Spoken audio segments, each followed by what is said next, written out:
Ако грешиш твърде много, няма как да бъдеш спасен.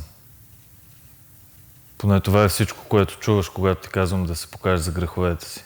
Защото той не ти каза цялата истина.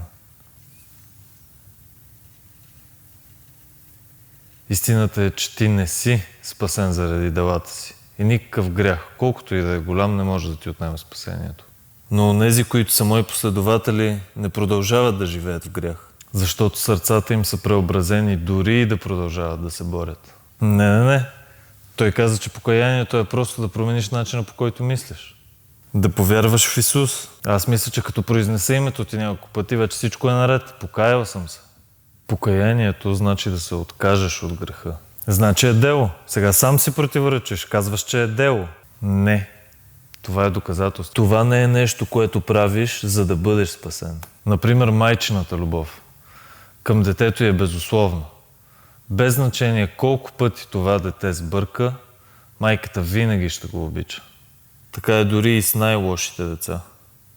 Означава ли това, че могат просто така нарочно да нараняват майка си, само защото знаят, че тя винаги ще ги обича? Ти не страдаш от липса на разбиране. Ти просто не искаш да приемеш истината.